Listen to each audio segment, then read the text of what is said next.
بسم الله الرحمن الرحيم، والصلاة والسلام على أشرف الخلق أجمعين. السلام عليكم ورحمة الله وبركاته أعزائي المشاهدين، أهلا وسهلا بكم وحلقة جديدة من حلقات الأهلوية في الريف. طبعا هنبدأ حلقتنا بأخبارنا من النادي الأهلي، وطبعا هنتكلم ونشوف كولر قال إيه بعد مباراة المقاولين. كولر قال احنا حققنا التأهل بصعوبة، وهو الأمر الذي أبلغت به اللاعبين في محاضرة المباراة، حيث طلبتهم باللعب من أجل الفوز وعدم التسرع أو التهور حتى لو تأخر المكسب. اللاعبون حققوا الهدف وهو التأهل حتى لو كان بضربات الجزاء. لقد أصابنا التسرع في أوقات كثيرة من اللقاء، وحدثت فوضى داخل الملعب من تمريرات خاطئة وقرارات متسرعة. حاولنا نلعب بطريقتنا، لكن المقاولون أغلق علينا المساحات، ولعب بطريقة جيدة وقام بغلق المساحات في نصف ملعبه. قمت بعمل تغييرات عديدة في التشكيل الأساسي حتى يصبح جميع اللاعبين جاهزين للمباريات.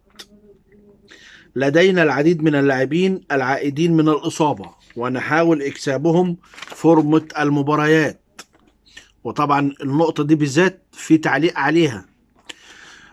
ولم أدفع بأكرم توفيق حتى لا يتأثر من كثرة المباريات، فاللاعب عائد من إصابة طويلة وخاض معنا مباراة السوبر وانضم للمنتخب، لذلك قمت بإراحته حتى لا تحدث أي إصابة عضلية بعد عودته الوشيكة من إصابة الرباط الصليبي.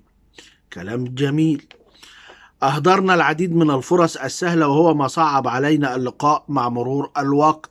كلام جميل. كهربا متواجد معنا في التدريبات، ومعلوماتي إن مشكلته انتهت ولكنها لم تنتهي كاملا. نحن لا نتعاقد مع لاعبين لمجرد كمالة العدد، لابد أن يكون اللاعب الذي سيأتي لنا مفيد بالدرجة الأولى للفريق ويكون إضافة قوية لنا. كلامك زي الفل يا عم كولر، ولكن نقطة انك انت اللعيبة جاية من اصابة، وانك انت عايز تخليهم يكتسبوا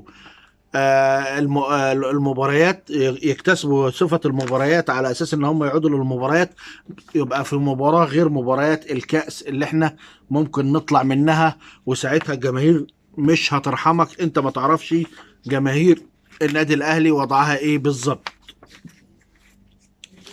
تعالوا بينا بقى عشان الكلام كتير والحكايات كتير قوي والاخبار اكتر. عايزين نتكلم بقى. شوفوا، امبارح جريدة المسا عملت حفل كبير جدا، تكريم لنادي الزمالك، تكريم لنجوم نادي الزمالك، تكريم لقناة نادي الزمالك، تكريم لرئيس نادي الزمالك. تكريم لرئيس نادي الزمالك انه احسن رئيس نادي في مصر. فعلا هو احسن رئيس نادي في مصر. جريدة المسا، مفيش كورة في مصر غير نادي الزمالك. مفيش حد في مصر رياضي غير نادي الزمالك، وبناء عليه هي كرمت نادي الزمالك بس، لان هي ملهاش دعوه بالفرق التانية. اللي زعل بقى ان هما بيكرموا مرتضى منصور في حفل الدنيا كلها بتشوفه، راجل عليه حكم والمفروض ان يتقبض عليه ويتاخد ينفذ الحكم، ومع ذلك سيادة الوزير الذي يعلي من شأن القانون هو اللي بيكرمه وهو اللي بيحتفل بيه. الله أكبر على القانون وإعلاء شأن القانون. الله أكبر على العدل. الله أكبر. اللي يزعلك بقى أو يغيظك بقى، أو مش يغيظك، أو يدعيك إن أنت يعني إيه تتأمل يعني إحنا مش زعلانين، لأن معنى اللي حصل ده ان الحفلة دي والتكريم ده شيء متفق عليه. دي حاجة زي نظام كيد النساء معمولة. بس انا عايز اتكلم في نقطة. لما تيجي تكرم منظومة نادي الزمالك بأنها أفضل منظومة إعلامية في مصر، وبوجود السيد الوزير أشرف صبحي الزملكاوي قلبا وقالبا، أولا مفيش أي اعتراض نهائي إن منظومة نادي الزمالك يتم تكريمها وتاخد الأفضل إعلاميا في مصر. طالما هي تستحق هذا التكريم، يبقى احنا لازم نطلع ونقول لها مليون مبروك ومليار مبروك. فعلا انتوا تستحقوا ان انتوا تكونوا الافضل في مصر هذا العام. لكن هل فعلا التكريم كأفضل منظومة إعلامية تستحقه منظومة نادي الزمالك؟ ما ظنش. الموضوع واخد أبعاد تانية، وفي ريحة تكتم النفس. الموضوع فيه ريحة تخليك نفسك يتكتم، بلاش أي حاجة تانية. وبعدين لما الزمالك يتكرم كأفضل منظومة إعلامية، إذن المنظومة الإعلامية الخاصة بالبلد مش على قدر مستوى المنظومة الإعلامية الزملكاوية. يا حلاوة، ده شيء جميل خالص. لما تكون المنظومة الإعلامية الزملكاوية هي أفضل منظومة إعلامية وتتكرم، ده بيقول لك إيه؟ إن اللي بيتكرم مش اللي بيكون الأفضل، لا، اللي بيكون الأسفل، اللي بيكون واخد أكتر نسبة،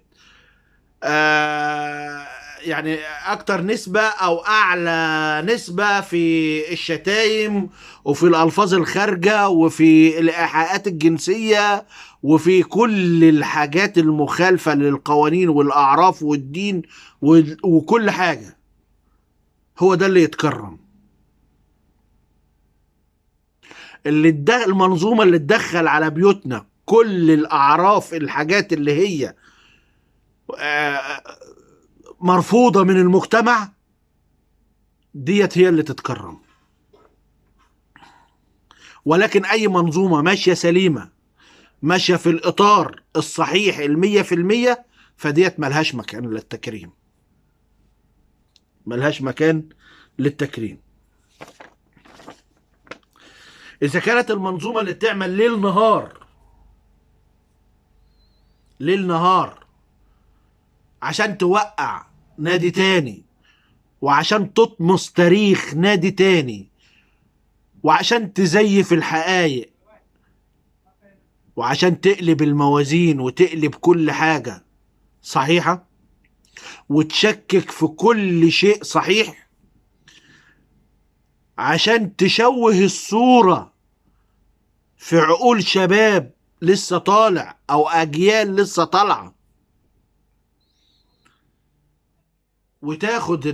تاخد الأفضل، فده يبقى شيء غير طبيعي وغير مقبول. ويبقى القائمين على الشيء دوت ناس لا يستحقون اي اشاده من اي حد. بلاش ان احنا نغلط ولا نقول اي كلمه تانية، ونقول لهم ان انتوا ناس غير امينه على العمل الاعلامي في مصر. انتوا ناس غير امينه على الاعلام في مصر. الحاجه التانية، المنظومه اللي مقسمه لقسمين، قسم صامت ومعمول فايبريشن هزاز الرؤوس، وقسم تاني فرد عضلات وألفاظ وبذاءات وإيحاءات جنسية وأفلام إباحية، ويتكرموا. يبقى مش ناقص غير حاجة واحدة بس، إن إحنا نشوف حد بيقلع ملط بقى على القناة أو على القنوات التانية بقى عشان تتكرم وتاخد أي حاجة من التكريم، زي نادي الزمالك كده. محدش يقول لي القيم، ولا حد يقول لي أخلاق، ولا حد يقول لي فضيلة. طالما بنكرم أصحاب الألفاظ الرذيلة وأصحاب الإيحاءات الجنسية، يبقى خلاص محدش يتكلم على قيم ولا مبادئ ولا أجيال عايزين إن احنا نخليها تبقى كويسة، وإلا يبقى حرام عليكم. تعالوا بقى أتنقل معاكم لحاجة تانية. أستاذ ممدوح عباس بيهين ويمرمط المر وبالأدب وبالذوق. قال إيه الأستاذ ممدوح عباس؟ قال الراجل، يعني الأستاذ ممدوح عباس الراجل المحترم اللي طلع وقال إيه؟ قال إن نادي الزمالك فيه فلوس. ما تسمعوش كلام الراجل ده، لا، نادي الزمالك فيه فلوس. وأعرفك إن نادي الزمالك فيه فلوس. اطلع وقول الأشخاص اللي بتجيبهم معاك في كل حلقة بتدفع لهم فلوس منين. جايب ناس تطبل لك ومش بفلوسك، ده بفلوس نادي الزمالك. أقل واحد فيهم بياخد 130 ألف جنيه في الشهر، وعمال تكذب وتقول أنا وولادي بنشتغل ببلاش. يا راجل، وبنسافر ببلاش، بنسافر بجبنا الخاص. كل ده نصب، كل ده نصب في نصب. ولادك بياخدوا فلوس من السمسرة ومن الصفقات، واحد في كرة القدم وواحد في ألعاب الصالات. وانت يا رئيس النادي بتاخد فلوس، وعارف انت بتاخد فلوس منين ومن مين، ومين اللي بيبعت لك، مين اللي بيبعت لك فلوس من خارج مصر، ومعروف بالاسم. وفي ناس مسؤولة في البنوك بتتصل بيك عشان تسحب الفلوس، رغم ان ده مخالف للقوانين ومخالف لدوره كمسؤول في البنك. وفي تسهيلات من وزارة الشباب والرياضة. فبلاش تدعي المظلومية الوطنية. تاريخك معروف. وقمنا بتحرير محضر سب وقذف قدام النائب العام، مرفق بفلاشة بها كل السباب والتطاول. الراجل المحترم الأستاذ ممدوح عباس اللي بيكشف الحقائق. تعالوا بقى، عايز أتكلم معاكم شوية عشان تعرفوا بس إن في ناس شغلتها هز دماغها وهز راسها بس. تيجي تسأله تقول له شغلانتك ايه، يقول لك هزاز. هزاز ايه يا عم، انت رقاص؟ يقول لك رقاص ايه يا عم، لا ده انا هزاز. انا شغلانتي ان انا بقعد ان انا اهز دماغي طول الليل، او طول ما صاحب العزبة موجود بيتكلم انا بقعد اهز راسي وباخد 130 الف جنيه. رواتبكم ازاي يا عم الحاج؟ يقول لك تتراوح من 100 الف ل 130 الف، ده حسب مجهودك وحسب قوة عضلات رقبتك في الهز، ان انت تتهز وتهز راسك طول ما ايه صاحب العزبة بيتكلم. وفي ناس بتطبل وتتقن التطبيل وبرضه بياخدوا من 130 واكتر، و180 اللي بيطبل ده بيخش له في 200 و250 الف. ده كله منين؟ من فلوس نادي الزمالك. لما تيجي حد منهم، من الناس اللي بتطبل او الناس اللي بتهز، اللي شغاله يويو، بس بدل ما هو يويو صناعي، لا هو يويو حقيقي. ابوك شغال ايه على قناة الزمالك يا حبيبي؟ شغال يويو، بابا شغال يويو، ناظر العزبة او صاحب القناة او صاحب العزبة بيتكلم وبابا شغال يويو يهز في دماغه. يا حلاوتك يا بابا. واحد من هزاز الرؤوس اسمه ايه، اسمه مصطفى الجويلي، طالع يقول لك ايه زي النهارده من سنتين سعادة المستشار مرتضى منصور اتقرا فتحته. قال له اتقرا فتحته ليه يا عم الجويلي؟ هو كان رايح يخطب ولا حاجة وانتوا قريتوا فتحته ولا ايه؟ لا يا عم، ده اتقرا فتحته عشان خاطر الزمالك مش يفوز بكأس افريقيا النهائي اللي كان مع النادي الاهلي. قصده على النهائي اللي حصل فيه القضية ممكن اللي ورايا دي، وعشان الناس ما مش تبات مبسوطة، عشان كده اتقرا فتحته. ده نادي يا عم على النادي الاهلي، الدولة معاه والحكم تبعهم وكل حاجة تبعهم. انا عموما مسمي ان النهائي ده نهائي الغدر مش نهائي القرن. طب انت تسميه زي ما انت عايز تسميه براحتك يا عم الجويل، سميه براحتك، بس ان الدولة مع النادي الاهلي. الدولة مع النادي الاهلي ازاي؟ امال اللي بيحصل مع نادي الزمالك ده ايه؟ امال البطولات اللي بتتاخد من عن النادي الاهلي عنوة وتروح لنادي الزمالك ايه؟ البطولات اللي بتتحول بحكم بالحكام، بتتحول بالاحتواء، اللي بتتحول بروح البروتوكول، اللي بتتحول باتحاد الكورة، اللي بتتحول بمنظومة كاملة شغالة ضد النادي الأهلي عشان تحول البطولة لنادي الزمالك. ده تقول عليه إيه؟ طب يا عم الجويلي عايز أقول لك على حاجة، ده نهائي الغدر زي ما أنت بتقول عليه. طب النهائي اللي الزمالك اتلسع 3 فيه وطلع برضه قدام سان داونز، ده هتسميه إيه؟ هتسميه ده نهائي الغيبوبة ولا هتسميه إيه؟ طيب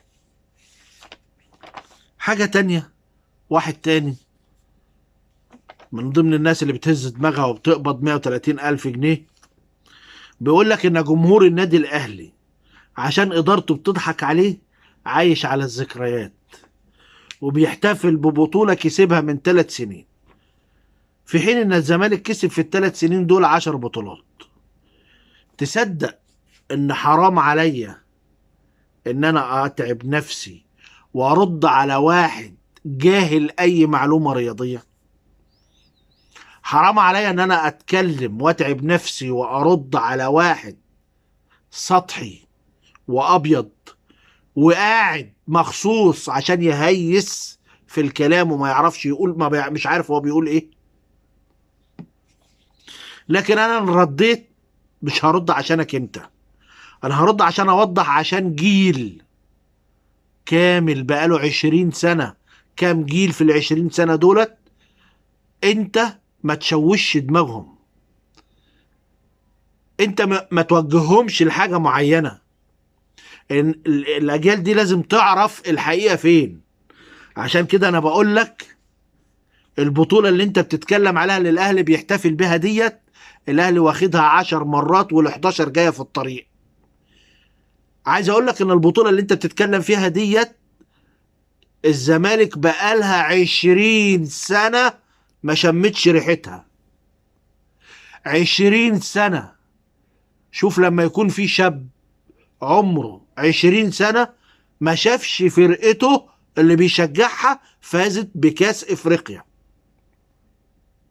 السنتين اللي انت بتقول عليهم دولت النادي الاهلي وصل كاس العالم مرتين وخد برونزية كاس العالم مرتين، اللي انت هتموت وتاخد تذكرة وتروح تتفرج عليه. اللي فرقتك هتموت وتاخد تذكرة وتروح تتفرج عليه. عايز اقول لك ان النادي الاهلي كسب كاس مصر، كسب كاس السوبر اللي لسه واخد الزمالك فيه من كام يوم اهوت، وفايز واخده. يعني الاهلي واخد بطولات قد ايه؟ ما تحسب. انا مش هحسب لك، لانك انت ما ينفعش ان انا اقول لك ايه، لانك انت راجل اصلا دماغك في الطراوه. اعرفوا التاريخ وبعدين ابقوا اطلعوا على القنوات اتكلموا، عشان تقدروا تشرفوا القناه اللي انتوا قاعدين فيها. ولو ان القناه اللي انتوا قاعدين فيها اصلا ما بتشتغلش غير على نادي الاهلي وخلاص. بس يا ريت الناس اللي هي بتتكلم وما هياش عارفه الكلام بيطلع منها ازاي، يا ريت تغير الصنف اللي هي بتاخده عشان تقدر دماغها تفضل صاحيه للناس. عايز اقول لكم على حاجه. نادي الاسماعيلي العنادي بتاعه وصله ان هو يعني ايه، يجي له وقف من القيد. نادي الزمالك كان يا مكان كان في لاعب اسمه ابراهيم حسن، كان الاهلي عايز ياخده من النادي الاصلي بتاعه اللي هو اللهم صل على حضرة النبي. كان عايز الاهلي كان عايز يشتريه، وبعدين اللاعب ده كان اعارة لنادي الاسماعيلي. اللاعب ده كان اعارة لنادي الاسماعيلي من نادي النجوم. نادي النجوم طبعا الاسماعيلي كان واخده وعامل عارة بنية الشراء، وما فعلش الموضوع. لو فعل بند الشراء كان المفروض ان هو يتبعت 15 مليون جنيه لنادي النجوم. لكن الاسماعيلي ما بعتش اي حاجة، وعاند مع النادي الاهلي وودى اللعيب نادي الزمالك عشان خاطر ولاد العم. وفي النهاية ولاد العم غرقوه، وادي نادي النجوم رفع عليه قضية في الفيفا، ووقف نادي الاسماعيلي عشان يشرب وولاد العم يحتفلوا كلهم بوقفان حال نادي الاسماعيلي. قبل ما اقفل الحلقة عايز اقول لكم سؤال الاول. ما هو الفريق، وتجاوبوني، ارجو من المشاهدين ان هم يجاوبوني وانا هرد عليكم برضو في التعليقات. ما هو الفريق الذي ترشحه للفوز بكأس العالم هذا العام؟ اكتب لي في التعليقات وانا هتابعك وهبقى معاك وهتكلم معاك برضو وهرد عليك في التعليقات. وقبل برضو ما اتكلم عايز اقول للناس اللي بتشوفني، يا ريت ان انت تعمل لايك عشان الكلام ده يوصل للناس ديت اللي انا بتكلم عنهم. واللي بيشوفني لأول مرة ينزل يشترك في القناة عشان يوصله كل جديد من القناة. وقبل ما اختم، زي ما انا قلت ان انا كل يوم هجيب 2 من الناس اللي واقفين مع القناة وواقفين معايا وبشكرهم جدا جدا جدا. النهاردة معانا شخصيتين انا لو اتكلمت للصبح عليهم انا مش هقدر اوفيهم حقهم ولا اوفيهم يعني قدرهم. الكبير القدير الجليل العظيم الاستاذ محمد مصطفى طه. استاذ محمد ابو مصطفى ابو طه ده طبعا يعني انا مش عايز اقول لك واقف جنبي ازاي، وواقف جنب القناه ازاي، وبيعمل ايه بالظبط، وبيمدني بايه، وبيشجعني ازاي، وبيشجع القناه ازاي. وراجل اهلاوي من الدرجه الاولى، اللي يعني بص، من الناس اللي هم الكوادر الكبيره جدا جدا جدا. يعتبر في النادي الاهلي، وهو موجود اساسا على طول في النادي الاهلي. الاستاذ محمد مصطفى طه بشكره جدا جدا، وبقول ربنا يطول في عمره يا رب ويبارك لنا فيه، وربنا ما يحرمني منه ابدا. الاستاذ محمد ابو مصطفى ابو طه. والشخصيه الجميله التانيه اللي عايز اقدم لها كل الشكر والامتنان، الصحفي الجميل اللي احنا كلنا بنفتخر بيه، الاعلامي الجميل الاستاذ محمد عبد العاطي لاشين. الاعلامي الجميل اللي مشرفنا في كل حلقاته في برنامجه الجميل اللي الكل بيستمتع بيه. وانا بصراحة بشكره جدا جدا جدا على وقوفه جنبي ووقوفه جنب القناة، وانه بيحاول بكل الطرق ان هو يشد من ازري ويشد من ازر القناة. بشكرهم جدا جدا جدا، وبشكر كل الناس المشتركين معايا في القناة، وبشكر كل اللي بيسمعني حتى لو هو مش مشترك.